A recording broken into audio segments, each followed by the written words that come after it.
Let's pray. Heavenly Father, hold us in your hands as we know you do. In Jesus' name, amen. It was my first year at seminary. We started the class with about 110 students. One day there was an empty chair in class, and we were told that the student had dropped out for personal reasons. I didn't know him well, only in passing, but it seemed strange that somebody would give up on something that they had spent a lot of money and a lot of time preparing for. We were in the soup, that's the dining area, and we were near a table of fourth-year seminary students. Now, they're finished with vicarage and they're about to be placed, so they're the uppers.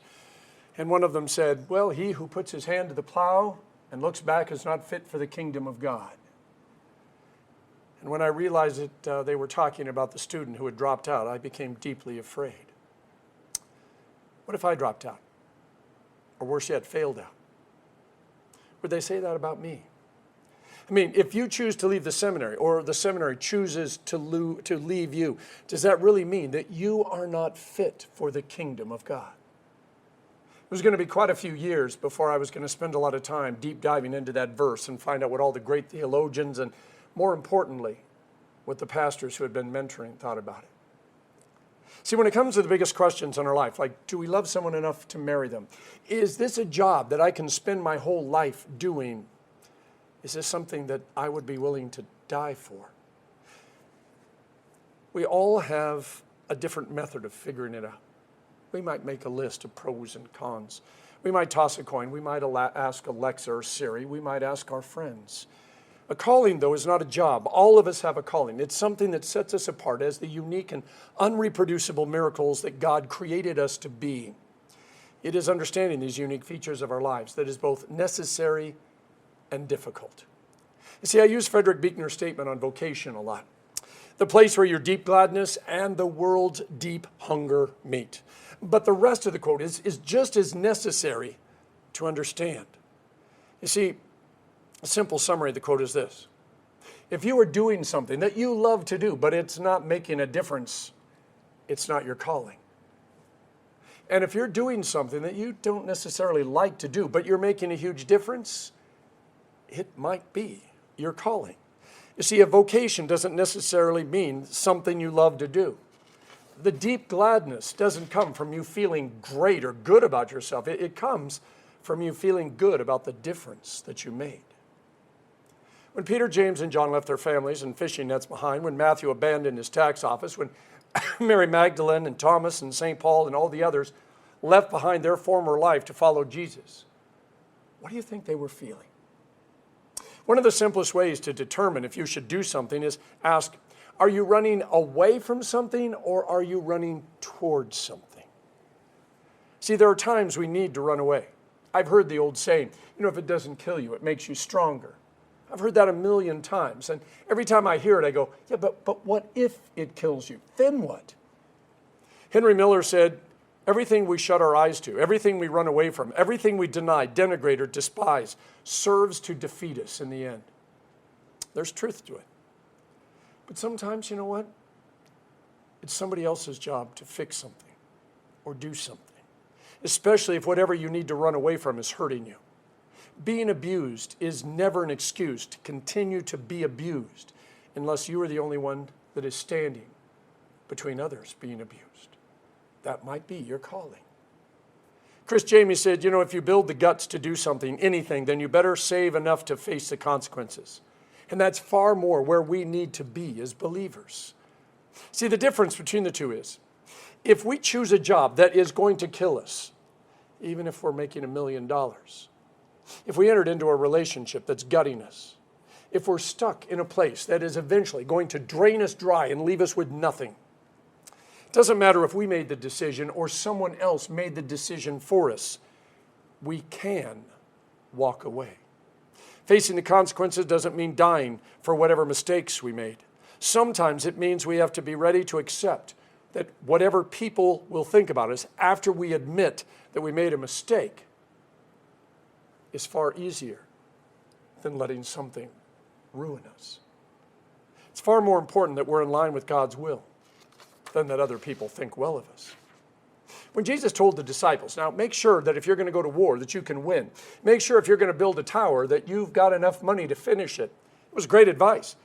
But if we jump in before we do the maths and only later realize that we can't win the war or finish the building, we don't have to go down with the ship. I know I'm mixing a lot of metaphors. We make sure everyone else is safe. And then we walk away apologizing and accepting responsibility. See, as believers, we are not examples to the world of being perfect, of having our act totally together. We are examples of grace and of forgiveness and mercy. Too often we think we have to have our life together. We have to have all the answers, be perfect. But that's impossible.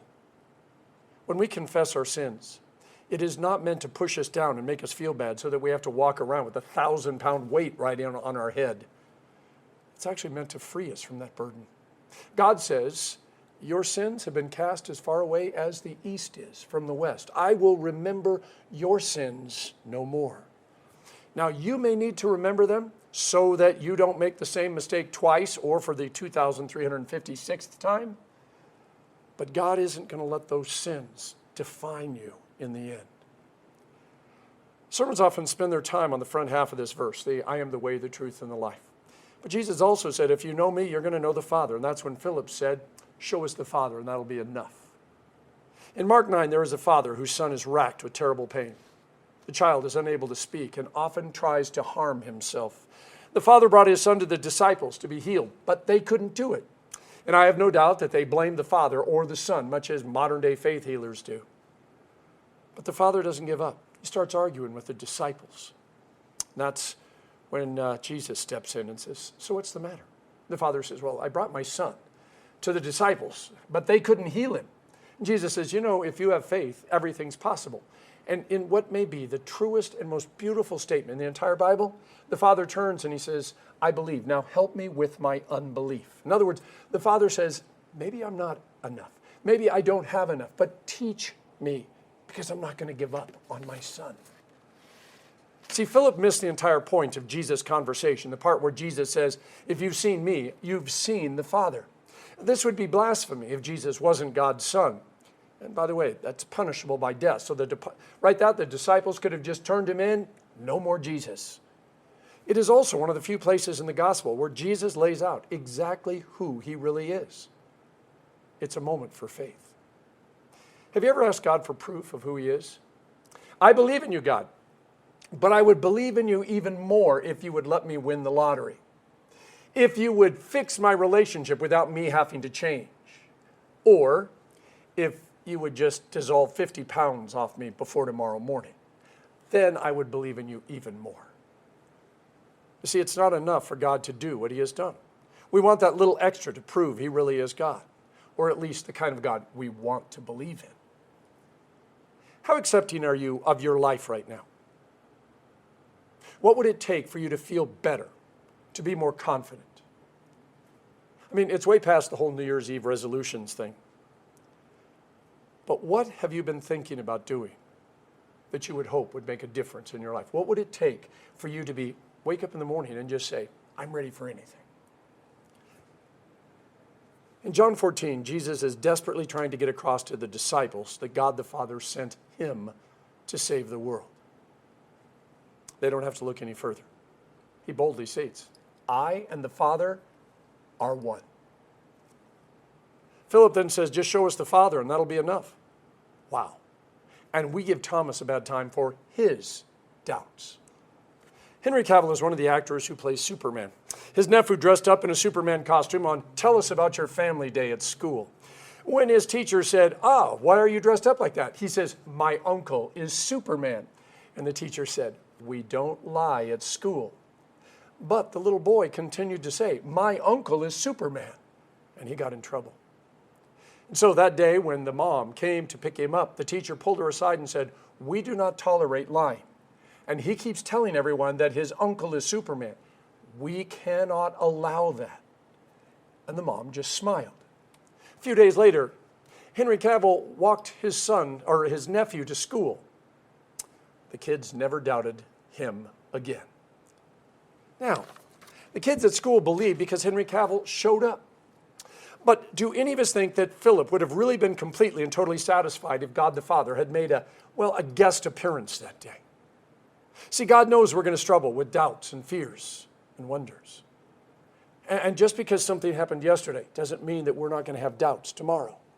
It's why there is water for baptism and wine and bread for Holy Communion. It's not a dream. It's not make-believe. It's not your imagination. God wants you to hear the words and be touched by something simple yet complex.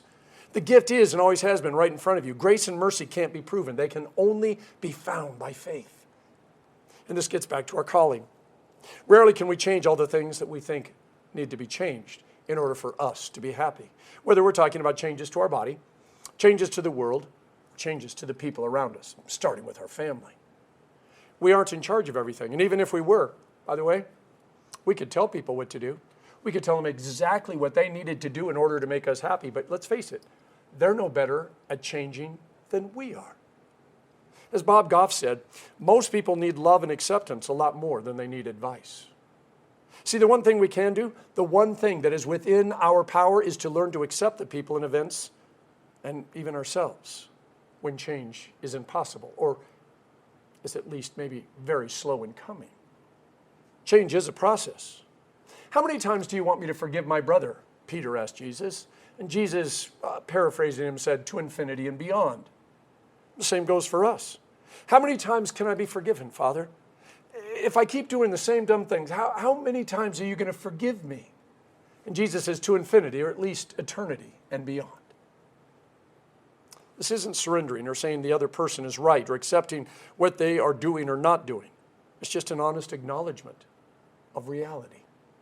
It means the other person is more important to us than us being right. We don't have to sacrifice the truth or what the Bible teaches. We just show grace and mercy and love to the other person. We let the Holy Spirit work on their heart and their mind and their soul. Philip couldn't accept Jesus as God because he thought he knew what God looked like and what God was going to act like and how God would do things. Jesus was just one of the boys, granted, one of the boys who could do amazing miracles, but he was still just one of the boys. Philip wanted a superhero, and what he got was Jesus of Nazareth, and he was disappointed. Now, God isn't playing hide and seek. He's not waiting for you to prove that you're worthy of whatever he's got in mind for you. He's not holding back just in case you've managed to hide a couple of sins from him. He's not waiting to jump out wearing a cape to surprise you and say, ta-da! God is found in the everydayness of your life. Today isn't just the day that the Lord hath made. It is also the body that the Lord hath made, the family that the Lord hath made, the church that the Lord hath made, and even the world, as messed up as it is, that the Lord hath made. We can rejoice and be glad in them, even if they aren't perfect or what we hoped for or what we think it would be in order to make us happy. Right now, as the sirens wail, the news gets worse, we get older, we can still know that God is here. Always has been, always will be. And if you think you haven't seen Jesus, look deeper into the wine and bread, into the water and the baptismal font, the word that is read. You see, God is in your neighbor, in your friends and family. He might even be in the stranger that you passed by on the way to work. He's there to remind you that you are loved, you are forgiven, heaven is real, and that one day everything really is going to be okay. Jesus lets us be real with our life and our faith. We don't have to pretend. We can lay it all out before him because he knows it. And it's more important that he knows it and accepts us than the world accepting us. And when we mess up, he forgives us. And then he asks us to forgive others. Real life isn't fun, nor is it the way that it's supposed to be. But it is the way things are. It's the reality of life. Every moment we get to decide whether to lean in toward what is unfolding before us and say yes, trusting in God to guide us and direct us, or run away and never look back.